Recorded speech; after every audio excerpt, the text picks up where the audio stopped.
All right. What we've got is our house bank, Right.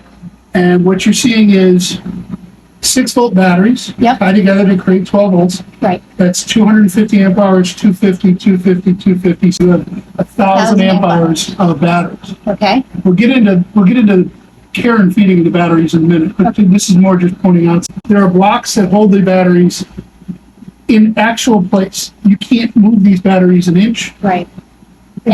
And they have some nice gaps in between them, so they've got They've air. got airspace. Yep. And then these are the 5/16 stainless rod that goes down through the aluminum plate. You see the aluminum angle? Yep. And there's extra screws right near there.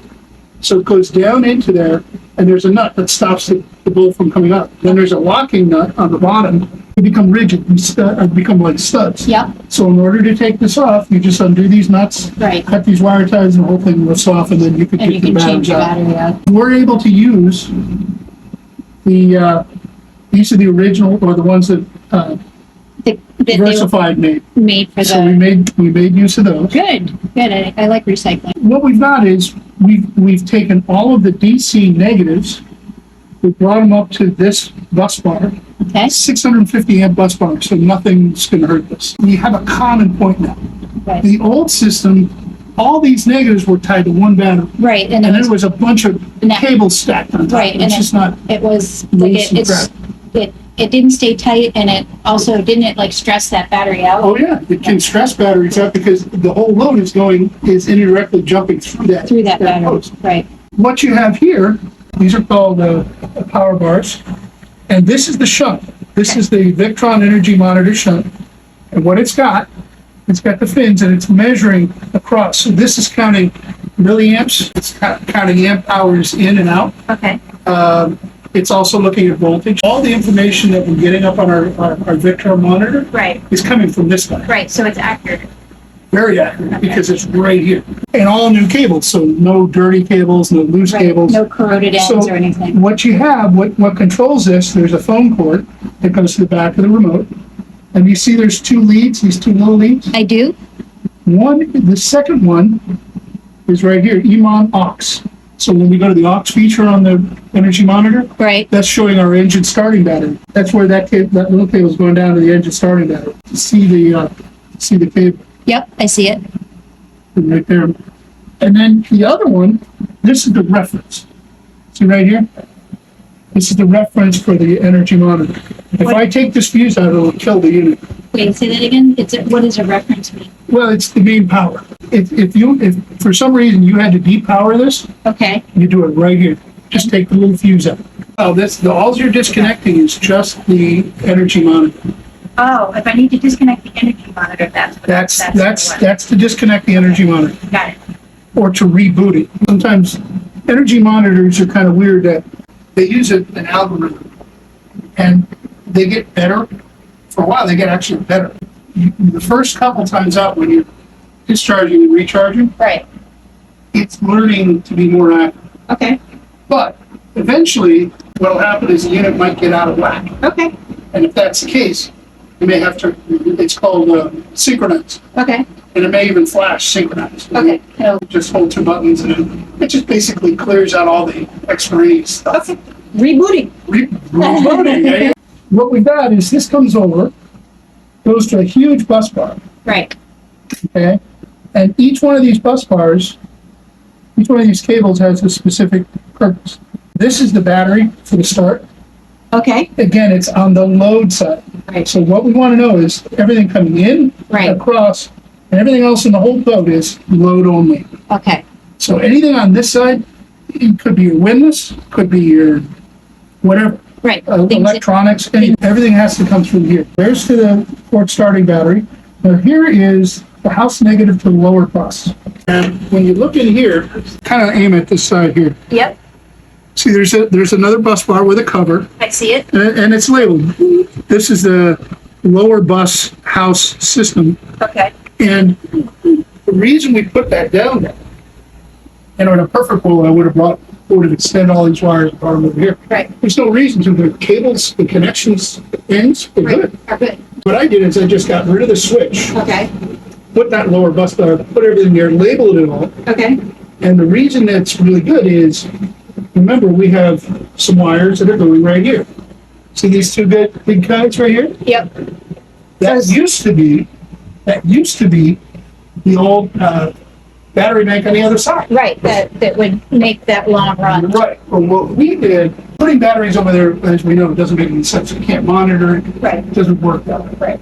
What we did is we repurposed this cable going across. And that's the load for the stuff on that That's the side? load on that side. Okay, What it does is it goes through a fuse right, here. okay, See what it says? Starboard house bus fuse. It's a 200 amp A&L fuse. so if something is freaking out over on that side, I can pull that fuse? Pull that fuse. Okay, Or if you pop it, let's say something dead shorted over there. right.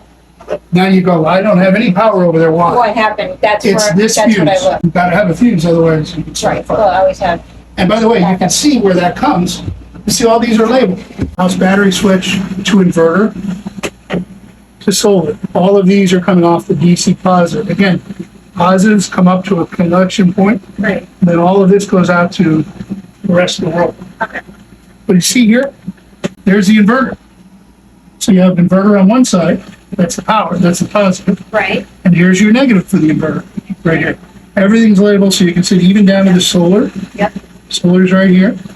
This is really important. This little guy right here is alternator or isolator ground. There's a reference ground. okay, And if that, and they had it go way over here, it's loose, that meant that its numbers weren't as accurate as it should be. okay. But that's what this is. So That's going from here to here. that's the one that it tells the power from the alternators, how much to charge the batteries? Right. Okay, Think of it like a gatekeeper. okay, What happens is both alternators are coming on.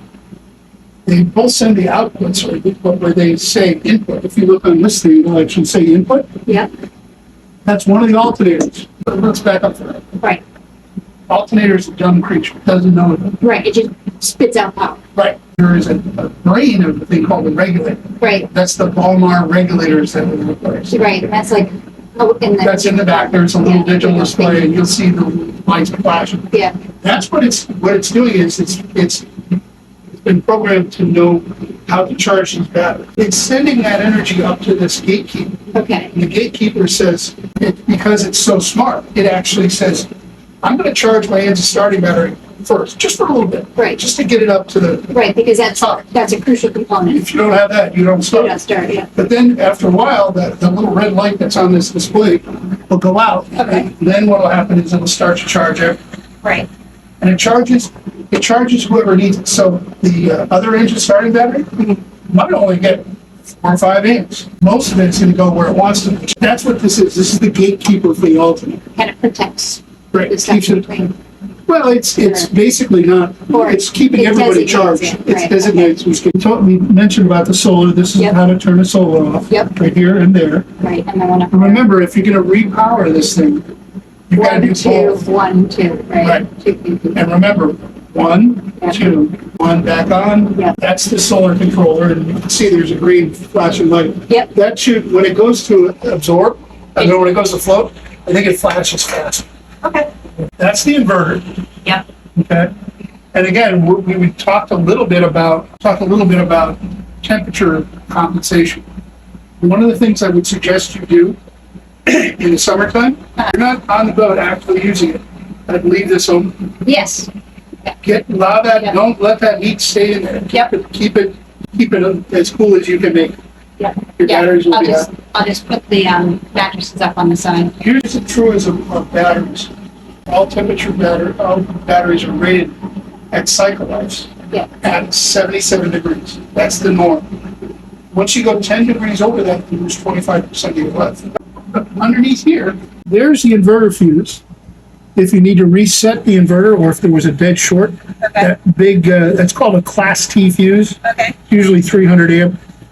If that pops, it's usually something catastrophic.